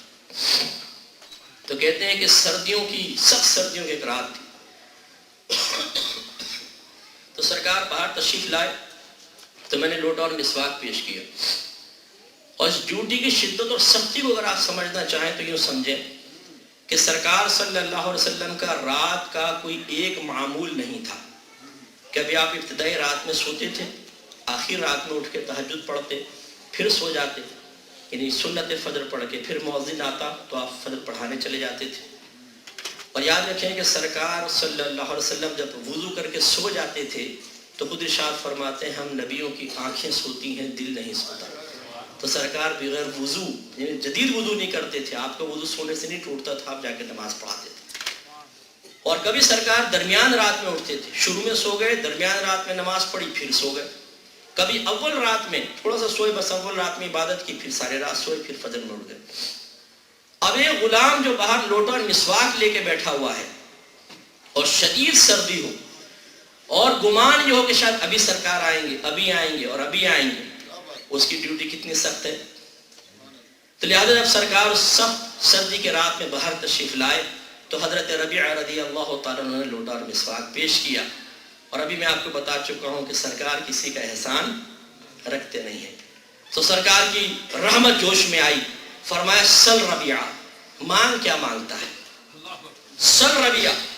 شیخ عبدالحق محدث دہلوی رحمۃ اللہ علیہ اشیاء اللمعات میں اور ملا علی قاری صاحب رحمۃ اللہ علیہ مرقات شرح مشکات میں تقریباً یکساں الفاظ میں کہتے ہیں کہ سرکار صلی اللہ علیہ وسلم کا مطلقاً یہ فرمانا کہ سل ربیعہ مانگ کیا مانگتا ہے ثابت کرتا ہے کہ اللہ تعالیٰ نے دنیا اور آخرت کے خزانے سرکار کو دے دیے ہیں, جس کو چاہے جتنا چاہے عطا فرمائے. مانگ کیا مانگتا ہے. کوئی ہم سے کہا جاتا ہے بھی مانگ کیا مانگتا ہے, ہم کہتے ہیں جی کوئی 2000 گز کا پلاٹ ہی دے دیں, کوئی مکان دے دیں, کوئی گاڑی دے دیں. ہم تو ہے دنیا دار آدمی. کوئی نیک آدمی اگر ہمارے گھر میں آ جائے, کوئی بزرگ آ جائیں, کوئی پیر صاحب آ جائیں, تو ہمیں سارے گھر کے مسئلے یاد آ جاتے ہیں. جی دعا کریں بیٹی کی شادی ہو جائے, بیٹے کو جاب نہیں مل رہی, فلاں کو. آخرت کے بارے میں تو شاید ہی کوئی سوال کرتا ہو. لیکن وہ صحابی تھے, وہ نبی کریم صلی اللہ علیہ وسلم کے صحبت یافتہ, تربیت یافتہ تھے, اور وہ جانتے تھے کہ اللہ تعالیٰ نے اپنے حبیب کو کیا کیا اختیارات دیے ہیں. لہذا عرض کیا رسول اللہ, ربیعہ جنت میں آپ سے آپ کی رفاقت اور پڑوس مانگتا ہے. دیکھیے ایک فٹ پاتھ پہ آدمی بیٹھا ہو فقیر, اور میں جا کر کہوں کہ بھائی جان ذرا 2 کروڑ روپے دینا, صحیح ہوگا؟ آپ ہنسیں گے نا, مفتی صاحب فقیر سے 2 کروڑ روپے مانگ رہے ہیں. اس کا مطلب ہے کہ جو کوئی بڑی چیز دے نہ سکے اس سے کچھ لینا یہ مزاح ہے, مذاق ہے, اس کی حقارت کا احساس دلانا ہے. لیکن حضرت ربیعہ رضی اللہ تعالیٰ نے کویشچن کیا, یا رسول اللہ ربیعہ جنت میں آپ سے آپ کے رفاقت مانگتا ہے, اس کا مطلب یہ ہے کہ میرے آقا دے سکتے ہیں تبھی مانگا ہے, اگر نہیں دے سکتے تو معذلے تو سرکار کے ساتھ مذاق ہوتا. سرکار نے شاہ فرمایا آؤ غیر ذالک, اے ربیعہ اور اس کے علاوہ. یا آؤ بمانے واو ہے, بعض نے کہا آؤ ویسے یا کے معنی میں آتا ہے, لیکن آؤ غیر ذالک تو شارحین کہتے ہیں یہ واو ہے. سرکار نے فرمایا اور اس کے علاوہ مانگ کیا مانگتا ہے. تو حضرت ربیعہ رضی اللہ تعالیٰ نے عرض کیا رسول اللہ جب جنت میں آپ کے رفاقت میں نہیں تو مجھے اور کیا چاہیے. تو سرکار نے اظہار عاجزی کے لیے بیان فرمایا تو کثرت سجود سے میری مدد کرو. اس پر بعض لوگ یہ مطلب شبہ پیدا ہو جاتا ہے کہ دیکھو سرکار نے فرمایا کثرت سجود کریں, اس کا مطلب ہے سرکار نہیں دیں گے سجدے دیں گے. اگر سجدے دیتے تو پھر حضرت ربیعہ رضی اللہ تعالیٰ نے کہہ سکتے تھے یا رسول اللہ پھر آپ کیا مانگوں آپ سے, سجدوں سے ہی لے لوں گا. تو سرکار کا فرمانا کہ سل ربیعہ مانگ کیا مانگتا ہے ثابت کرتا ہے, جیسے کہ شارحین نے فرمایا کہ سرکار صلی اللہ علیہ وسلم کو اللہ تعالیٰ نے دنیا اور آخرت کے خزانے دیے ہیں, جس کو جو چاہے عطا فرما دے. جیسے آپ نے اسطوانہ حنانہ کے بارے میں مشہور واقعہ سنا ہے. یہ ایک ستون تھا جس سے ٹیک لگا کر میرے آقا صلی اللہ علیہ وسلم خطبہ دیا کرتے تھے. جب ممبر بنا تو میرے سرکار ممبر کی طرف بڑھے تو صحابہ کرام علیہ رضوان کہتے ہیں کہ وہ ستون ایسا رونے لگا کہ جیسے اونٹنی سے اس کے بچے کو جدا کر لیا جائے تو وہ اپنے بچے کے فراق میں روتی ہے. سرکار آگے بڑھے, اسے اپنے سینے سے لگایا اور اس کے رونے کی آواز صحابہ کہتے ہیں ہم نے سنی, پوری مسجد نبوی میں اس کی آواز گونج گئی. ورنہ ستون ایک بے جان ہے, اگر یہ دیوار رو رہی ہے تو مجھے آپ کو کیا پتا کہ دیوار رو رہی ہے. گویا کہ سرکار کا معجزہ تھا, اللہ تبارک و تعالیٰ سرکار کے فراق میں رونے کے بدلے میں ملنے والی نعمت کو ظاہر کرنے کے لیے اس کی آواز سب کو سنانا چاہتا تھا. اس لیے صحابہ کرام نے سنی کہ وہ رونے لگا, سرکار آگے بڑھے اس کو سینے سے لگایا تو وہ خاموش ہوا. سرکار نے شاہ فرمایا کہ میں نے ستون سے کہا اگر تو چاہے تجھے زمین میں لگایا جائے تو یہاں کے لوگ تیرے پھل کھائیں گے, جڑیں نکلیں گی, پتے نکلیں گے, پھل نکلیں گے, لوگ تیرے پھل کھائیں گے. اور اگر تو چاہے تجھے جنت میں لگا دیا جائے اور وہاں محبوبان خدا تیرے پھل کھائیں. تو اس درخت نے مجھ سے فریاد کیا رسول اللہ مجھے جنت میں لگا دیا جائے. ہے بے جان. میں اکثر یہ سمجھاتا ہوں کہ دیکھیں درخت اگر لگا ہو نا زمین میں, ہماری شریعت کہتی ہے بے جان ہے, لیکن میڈیکل سائنس یہ کہتی ہے کہ وہ جاندار ہے کیونکہ نشو و نما پاتا ہے. لیکن اس کو اگر کاٹ دیا جائے تو شریعت تو پہلے ہی اس کو بے جان کہہ رہی تھی, سائنس بھی کہے گی کہ بے جان ہے. لیکن جس ستون سے سرکار ٹیک لگا دے اللہ تبارک و تعالیٰ اس میں ایسی شعور کی بلوغت عطا فرما دیتا ہے کہ بے جان ہونے کے باوجود جانداروں سے زیادہ سمجھدار ہو جاتا ہے. وہ یہ جانتا تھا کہ اللہ تعالیٰ نے اپنے حبیب کو بڑے انعامات سے نوازا ہے, مانگنے کا موقع ہے، مانگ لو، ضائع نہیں کرنا چاہیے۔ سرکار نے فرمایا دنیا میں لگاؤں کہ جنت میں؟ تو اس نے فوراً کہا رسول اللہ مجھے جنت میں لگایا جائے۔ اب انشاءاللہ میدان محشر میں جب آپ اور میں پہنچیں گے، اللہ تعالیٰ کی بارگاہ سے سرکار کی شفاعت سے سیدھے ہاتھ میں اعمال نامہ ملے گا، جنت میں پہنچیں گے تو انشاءاللہ آپ بھی اس کا پھل کھائیں گے اور میں بھی اس کا پھل کھاؤں گا۔ تو یہ سرکار کی نسبت کی برکات ہیں جو صحابہ کرام نے حاصل کی ہیں، یہ امت حاصل کر رہی ہے۔ حضرت موسیٰ علیہ السلام الخصائص الکبریٰ کی ہی روایت ہے، جب آپ کے سامنے اللہ تعالیٰ نے اس امت کے فضائل بیان کیے ہیں تو آپ نے اللہ تعالیٰ کی بارگاہ میں التجا کی، یا رب کریم کاش تو مجھے نبی نہ بناتا، اپنے حبیب کی امت میں پیدا فرما دیتا۔ ذرا غور کیجئے اللہ نے کتنا بڑا آپ کو انعام دیا ہے، بغیر طلب کیے آپ کو اپنے حبیب کی امت میں پیدا کیا ہے۔ موسیٰ علیہ السلام یہ تمنا کر رہے ہیں کہ اللہ تعالیٰ تو نبوت نہ دیتا، اپنے حبیب کی امت میں پیدا فرما دیتا، اور آپ کو مجھے اللہ تعالیٰ نے امت میں پیدا کر دیا ہے۔ آخری بات، جب سرکار پیدا ہوئے لبہائے مبارکہ جنبش کر رہے ہیں، چھوٹے سے ہیں لیکن لبہائے مبارکہ جنبش کر رہے ہیں۔ جب کان قریب کیا گیا تو آواز ربی حبلی امتی، اے اللہ میری امت میرے حوالے کر دے۔ جب سرکار کا وصال ہونے لگا تب لبہائے مبارکہ جنبش کر رہے ہیں، کسی نے کان قریب کر کے سنا، آواز آئی ربی حبلی امتی، اے اللہ میری امت میرے حوالے کر دے۔ اتنی محبت اور اتنا پیار تو ماں بھی نہیں کرتی ہے، وہ بھی مرتے ہوئے کہتی ہے کہ بیٹا زیور وہاں رکھا ہے وہ ذرا اس کو سنبھال لیو، اور وہ ویل میں نے وہاں رکھی ہے کر دیو، ہائے میرا مال، ہائے میرا زیور۔ اور باپ بھی مرتا تو کہتا ہائے کاروبار اب چلائے گا کون۔ اپنی اولاد کو لوگ بھول جاتے ہیں، لیکن میرے آقا صلی اللہ علیہ وسلم پیدا ہوئے ہیں تو اللہ تبارک و تعالیٰ نے وہ شعوری بلوغت سے نوازا ہے کہ نہ اپنی فکر ہے نہ اپنے کسی اور کی فکر ہے تو امت کی فکر ہے، اور فوت ہو رہے ہیں تب بھی امت کی فکر ہے۔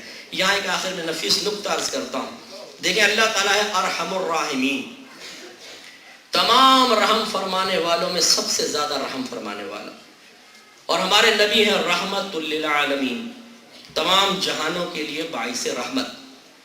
یقینی سی بات ہے کہ ارحم الراحمین کی رحمت رحمت للعالمین سے زیادہ ہے، کیونکہ ہمارا عقیدہ ہے کہ اللہ تعالیٰ کی ذات اور صفات میں کوئی اس کا شریک نہیں ہو سکتا، بشمول ہمارے نبی کریم صلی اللہ علیہ وسلم کے کہ آپ کی صفات یقیناً انتہائی اعلیٰ ہے، افضل ہے، بہت ہی اعلیٰ ہے، لیکن اللہ تعالیٰ کی صفات کے مقابل تو نہیں ہے نا۔ تو ایسا کیوں نہیں ہوا کہ سرکار نے پیدا ہوتے کہا کہ اللہ تعالیٰ میری امت کو اپنی رحمت کی آغوش میں لے لے، اور بوقت وفات بھی یہی فریاد کی ہو؟ نہیں، اللہ کی رحمت کی آغوش میں نہیں، اللہ تعالیٰ میری امت کو میرے حوالے کر۔ کیوں؟ اس کا جواب علماء یوں دیتے ہیں کہ اللہ تعالیٰ رحمان ہے، رحیم ہے، لیکن وہ قہار اور جبار بھی ہے۔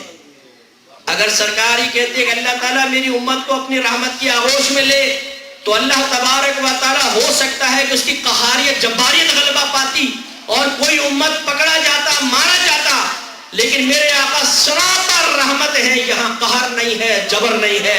اس لیے اس کی رب کریم میرے حوالے کر دے کہ تیری ذات تو بے نیاز ہے، جو تیرے قبضے میں آئے گا تو ہو سکتا ہے عذاب میں چلا جائے، لیکن جو میرے پاس آئے گا تو جس نے اپنی زندگی میں کافر کو بھی تلوار سے نہیں مارا، جب اس کی بارگاہ میں آپ کا محبوب امت ہی آئے گا تو جہنم میں کیسے جائے گا، سرکار جنت میں لے جائے گا۔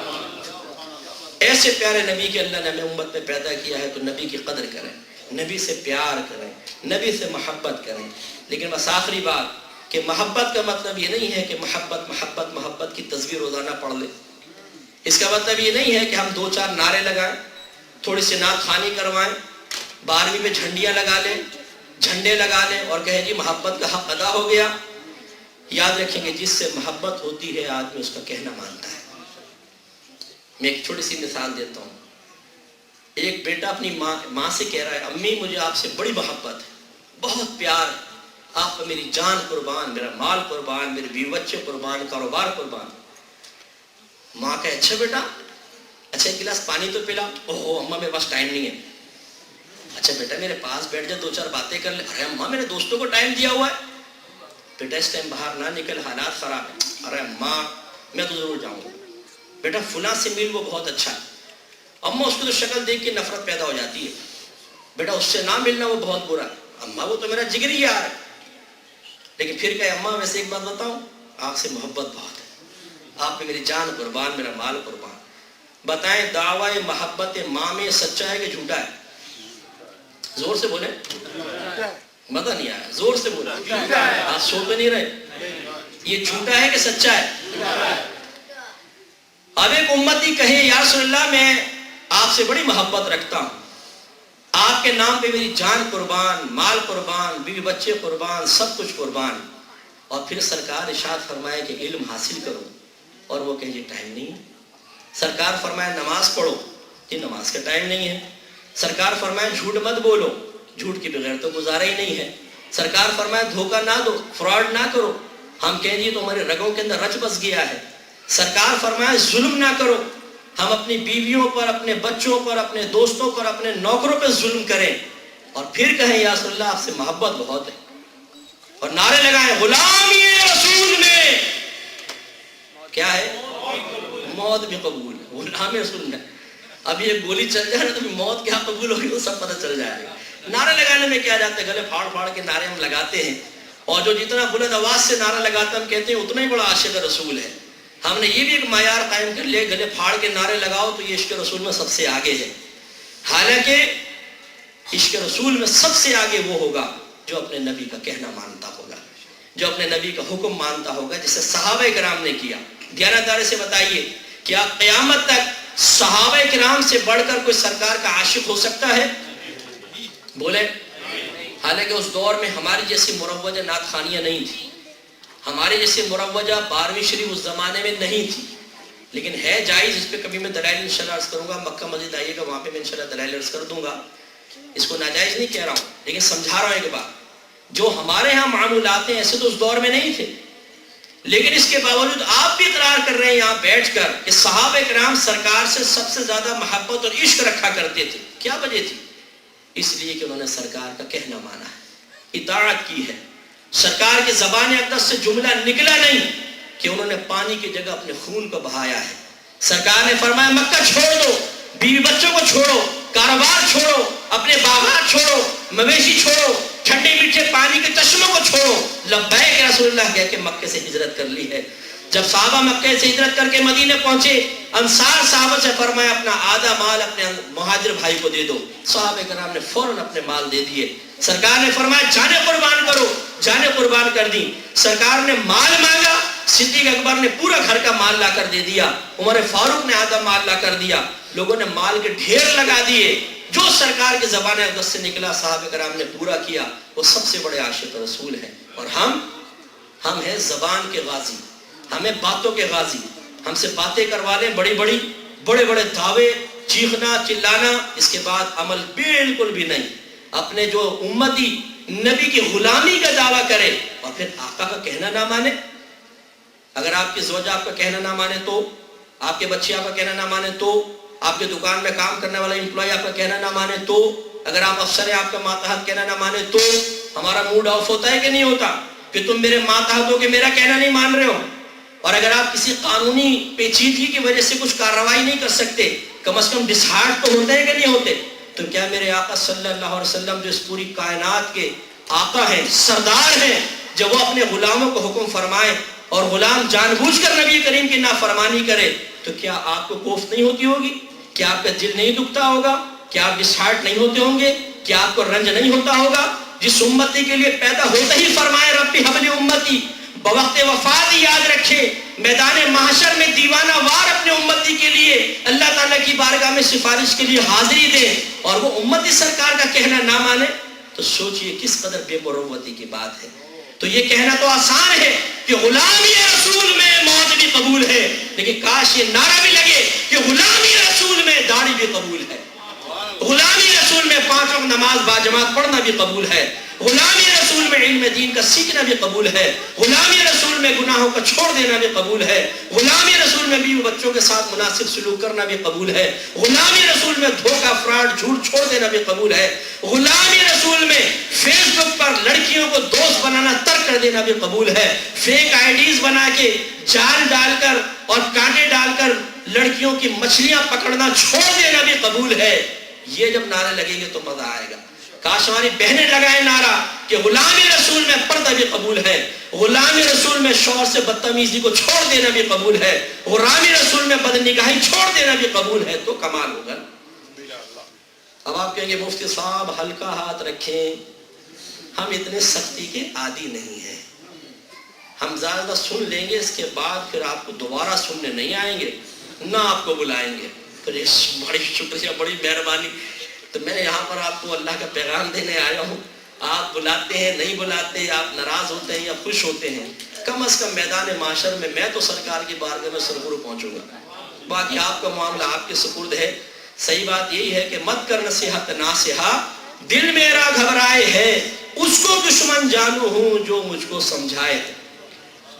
ہمیں تو شارٹ کٹ بتائیے کہ آپ جو کچھ کریں، فراڈ کریں، جھوٹ بولیں، فلمیں دیکھیں، ڈرامے دیکھیں، بدنگاہی کریں، نمازیں چھوڑیں، کچھ بھی کریں، انشاءاللہ آپ سب عاشق رسول ہیں، میدان معاشر میں پہنچیں گے تو جنت آئے گی۔ حضور آپ کہاں تھے؟ فرشتے آئیں گے، حضور تشریف لائیے، جنت آپ کو ویٹ کر رہی ہے، سیدھے جنت میں ڈال دیں گے۔ حساب و کتاب ہوگا، بنگلہ دیشیوں کا، ہندوستانیوں کا، پاکستانی بھی سارے لائن میں کھڑے ہوں گے، یو ایس اے کے VIP سیدھے جنت میں چلے جائیں گے۔ ایسا نہیں ہوگا۔ جو جتنی نعمتوں میں ہے یاد رکھیں، اس کی گرفت اتنی ہی سخت ہوتی ہے، یاد رکھیں۔ آپ کو شاید جملہ برا تو لگے گا، لیکن جیسا اللہ نے آپ کو نعمت میں رکھا ہے نا، ہمارے انڈیا کے مسلم بھائی کس قدر خوف میں ہیں، بہنیں اپنی عزتوں کے معاملے میں کس قدر خوف زدہ ہیں، آپ دیکھیں۔ پاکستان کے اندر جو ہمارے حالات ہیں وہ دیکھیں، ہم کس طریقے سے کراچی میں ہم نے گزارا کیا۔ اب تو حالات بہتر ہوئے ہیں، ورنہ اس طرح چھریوں پہ، گلے پہ چھریاں چلتی ہیں، چھریاں، اعضا کاٹ دی جاتے ہیں، آنکھیں باہر نکال دی جاتی ہیں، لسانی بنیادوں پر، چھوٹی چھوٹی باتوں کے اوپر، اور اللہ تعالیٰ نے آپ کو امن سے رکھا ہے، یہاں سب کچھ ہے۔ لیکن جب انسان کو نعمت ملتی ہے تو نہ اللہ یاد رہتا ہے نہ رسول یاد رہتا ہے۔ جب ہمیں مار پڑتی ہے، جب ہم مصیبت میں گرفتار ہوتے ہیں تو پھر اللہ بھی یاد آتا ہے اور سرکار کی بارگاہ میں فریاد بھی کرتے ہیں۔ یہ مناسب نہیں ہے، اس لیے بزرگ نے فرمایا تم خوشی میں اللہ کو یاد رکھو، وہ غم میں تمہیں کبھی نہیں بھلائے گا۔ وہ تو بھول سے پاک و صاف ہے، محاورتاً فرمایا وہ تمہیں غم میں بھی کبھی نہیں چھوڑے گا، وہ تمہیں نعمت عطا فرمائے گا۔ ہم لوگ خوشی میں اللہ کو بھول جاتے ہیں، غم میں اللہ یاد آتا ہے، ایسا نہیں ہونا چاہیے۔ تو نبی کی اطاعت کا ذہن بھی بنائیں، یہی معیار محبت ہے، جو اس معیار پہ پورا اترے گا انشاءاللہ دنیا میں بھی سرخرو رہے گا اور آخرت میں بھی سرخرو رہے گا۔ اللہ تعالیٰ سے دعا ہے کہ رب کریم جو کچھ سنا اس پہ عمل پیرا ہونے کی توفیق عطا فرمائے، آمین۔ وآخر دعوانا ان الحمدللہ رب العالمین۔ بہت پرموز اور بہترین جملوں کے ساتھ ایک عظیم اسکالر کا خطاب آپ نے سماعت فرمایا۔ اب لوگ ٹی وی جو ہے وہ ضرور گھر میں آن کیا کریں، ARY اور حضرت جو ہے وہ مختلف ٹاپکس پہ گفتگو کرتے رہتے ہیں، آپ کے مسائل اور آپ کے سوالوں کے جواب بھی دیتے ہیں۔ اللہ تعالیٰ ان کا سایہ ہمارے سروں پہ دراز رکھے۔ حضرت نے آپ پر واضح کر دیا عبادات یہ بھی ضروری ہیں، اور عبادات کی روح ہے محمد مصطفیٰ صلی اللہ علیہ وسلم کا عشق، یہ بھی ضروری ہے۔ خالی جسم بھی کافی نہیں اور خالی روح بھی کافی نہیں، دونوں کا ملاپ نام ہے زندگی۔ اسی لیے آپ لوگوں کو اعمال بھی کرنے ہیں اور اعمال کے ساتھ حضور صلی اللہ علیہ وسلم کی محبت بھی رکھنی ہے، دونوں لازم و ملزوم ہیں، ورنہ ایسا ہوگا وَمِنَ النَّاسِ مَن يَقُولُ آمَنَّا بِاللَّهِ وَبِالْيَوْمِ الْآخِرِ وَمَا هُم بِمُؤْمِنِينَ۔ اللہ توحید بھی نہیں مانے گا تمہاری، نہ تمہارا یوم آخرت پر ایمان مانے گا اگر تمہارے پاس ان کی روح عشق مصطفیٰ نہیں ہے۔ تو دونوں چیزیں لے کر چلنی ہے۔ اب میں آپ سب سے گزارش کروں گا، پہلے ایک اعلان سماعت کر لیجئے، انشاءاللہ الرحمن یہ جو چھٹیاں شروع ہو رہی ہیں سنڈے سے لے کر جب تک آپ کے اسکولوں کی چھٹیاں ہیں، ہم اسپیشل کلاس شروع کر رہے ہیں 11 سے 2 بجے تک۔ اسکول بچوں کو حفظ جو ہے وہ کروایا جائے گا، آپ اپنے بچوں کو بھیجیے 11 سے لے کے 2 بجے ظہر کی نماز تک، یہ سنڈے سے شروع ہو جائے گا۔ تو انشاءاللہ الرحمن میں جو ہے وہ خود پڑھاؤں گا، ہمارے ساتھی بھی ساتھ ہوں گے۔ اللہ تعالیٰ آپ کو دونوں جہاں